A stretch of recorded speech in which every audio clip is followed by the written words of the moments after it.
Hi there. Welcome to Roth Aggie Reviews. I'm Kobe. Nice to meet you. So again, another review within one day. Right now, I'll be reviewing a Swedish film that was released in 2008. It's a horror film, but it's not a typical horror film. First of all, it's Swedish, so foreign was classified as foreign in festivals, or the Oscars, and it's a very artsy film, very poetic, and a film that is done in an unusual way. It inspired a remake, maybe also known to you guys as Let Me In, which was made in 2010 with one of the actors from Kick ASS. Yeah, I know. I don't want to swear because some people might YouTube might ban my video. But anyways, yes. So it's a movie based on a book. The Swedish one was based on a book by a Swedish author, and it's basically about this boy who gets picked on mercilessly in school and meets a girl vampire. And the movie's about the relationship between Oscar and Ellie, the two friends. Oscar being the boy who gets picked on, the loner, the quiet kid, and Ellie, the vampire girl. And you may be wondering, well, what is the relationship between them? And it's funny because the relationship plays a big role, and what other thing that plays a big role in this film is the age of the two characters of Ellie and Oscar. They're both 12 or around that. Yeah, 12, and the movie portrays the kind of feelings kids at that age have.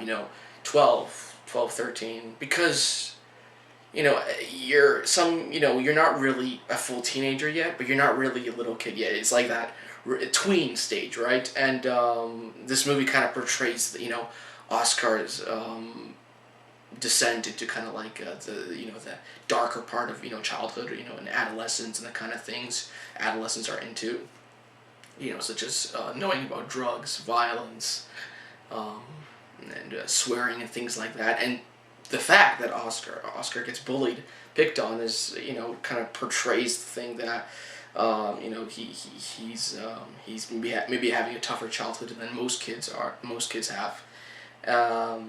And yeah, the book. Let's talk about the book now before we get further on into the review. So yeah, the book essentially has a similar plot, but there's more characters in the book than in the movie. And also there's one other difference. As one person mentioned in a review, not a review, but a difference between the movie and the book of Let the Right One In.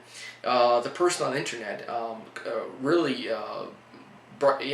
has a good point that there's a difference between Oscar in the book and in the movie, because in the book he's 13, being a teenager, and in the movie he's 12, so he's still a child. In the movie he's a child, and in the book he's a teenager. And a lot of people realize that teenagers are they don't get as sympathetic of a probably reaction from the audience.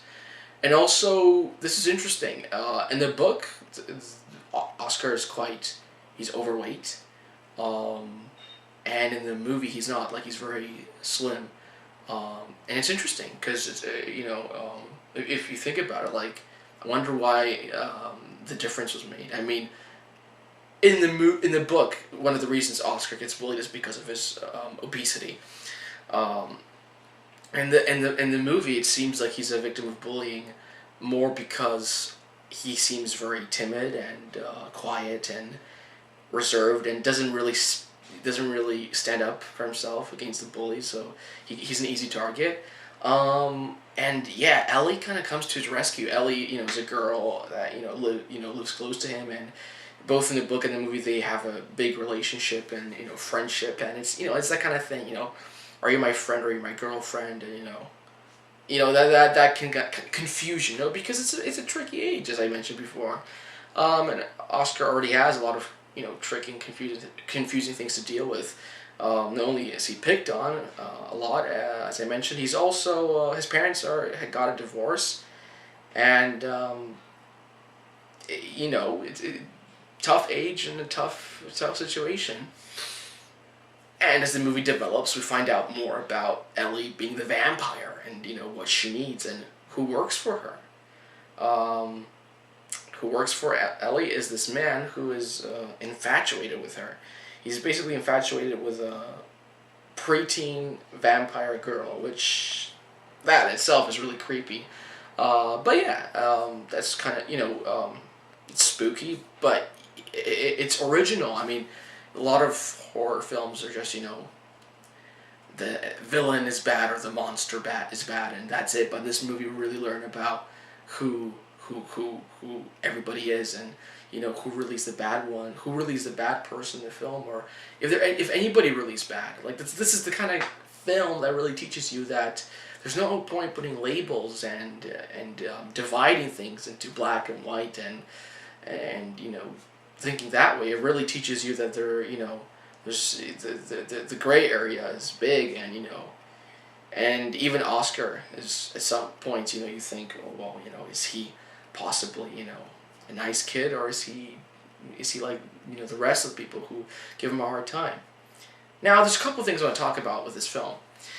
First of all, the film does a really good job in terms of, after a very bloody, scary scene, the movie calms you down with the use of beautiful scenery, just great cinematography, and using the landscape of the streets of Stockholm, or suburbs of Stockholm, the snowy landscape, cityscape, the skies. Like, it does a really good job, because right after a scene where there's like bloodshed and just a total bloodbath, most people I think need some kind of like a calm moment, and this movie does a really good job. And not only does it do a calm moment, it actually makes you want to watch the movie more, because it's got an interesting storyline and the visuals are great. I mean, I'm not even going to talk more about the visuals.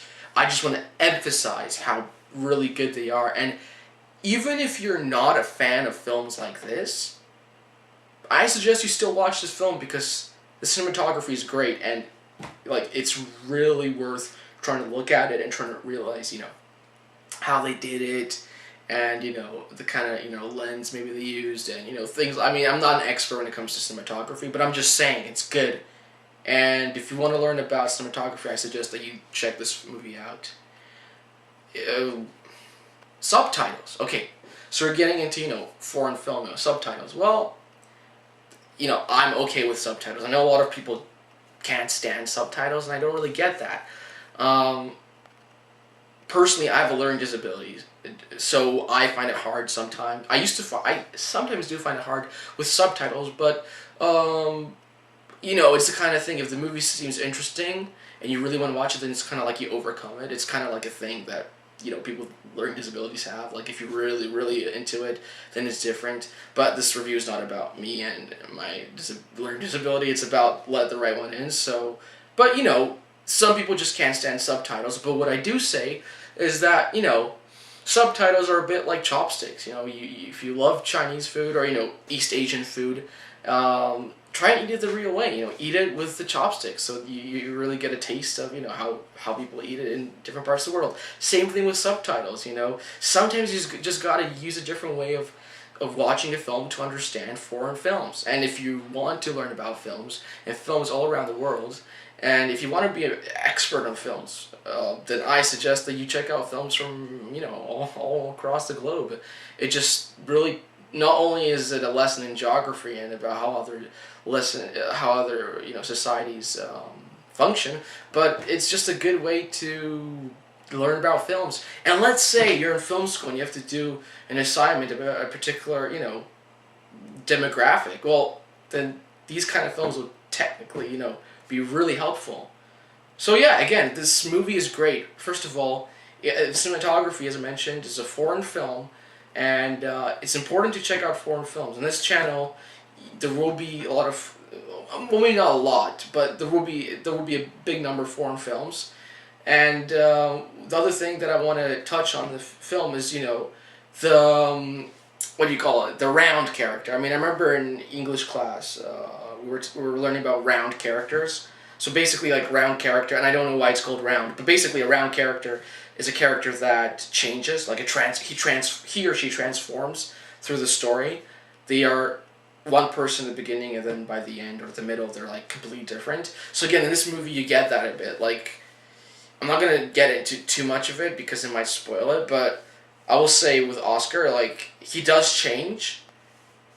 But whether it's for the better, for the worse, or neither, or neutral, or something else, I'm not gonna really reveal it because even I'm not sure after viewing the film. Like, it's not that it's ambiguous, but Oscar is the kind of character that he doesn't talk a lot, and you don't really hear what he thinks. So with both of those things being mentioned, you kind of have to guess based on his the way he acts.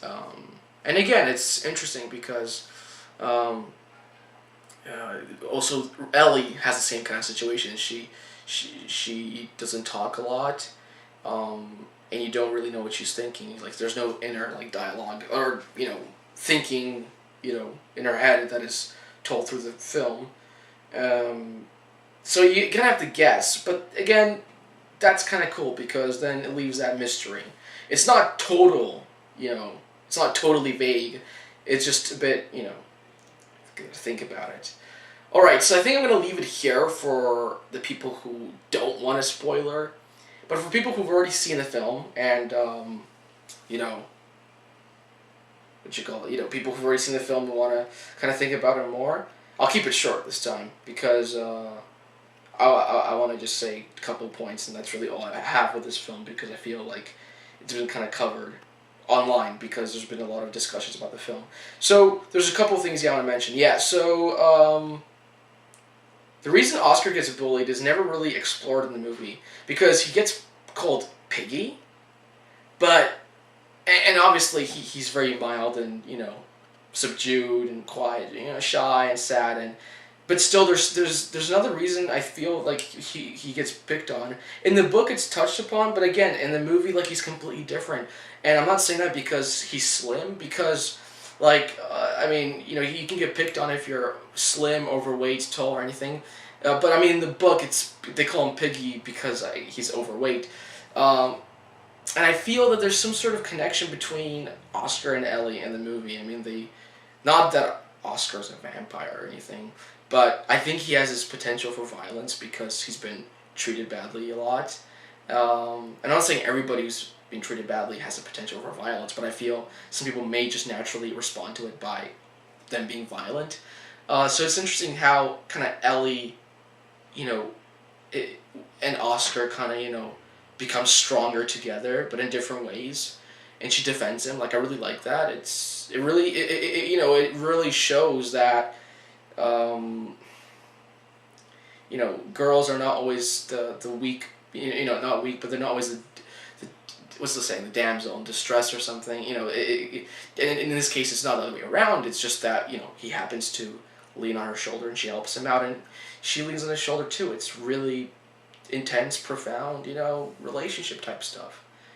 I think that's enough for now for this review. I just want to say again what a great movie it was, and still digesting it a bit because there's a lot to think about. I mean the book, I read it right, and there's a lot. There's more. But the book is really sad. I mean, not that there's more characters, and you kind of understand what they're thinking. So naturally, you kind of, and given it's a sad and morose kind of emotional story, then it makes you sad. Just a bit more about the review. This channel. Like, I'm not going to pretend to be someone who knows everything about foreign films or surreal films, art house films, but I do want to have on this channel, like, the feeling that these kind of films, like, whether they be foreign or art house or avant-garde or film noir, they don't have to be necessarily reviewed by, people who are academia or intelligentsia, they can be reviewed by, everyday, people like me who, don't have a university education, who, are not really well spoken or best read or something like that. Like I just want to have a review for people who like all kinds of films, because I feel like some reviewers really focus on a particular kind of film, and films that are always released in cinemas, and this here I want to have kind of like unusual films. So yeah, thanks for checking this out. Hope you have a good day, and all the best. Thank you.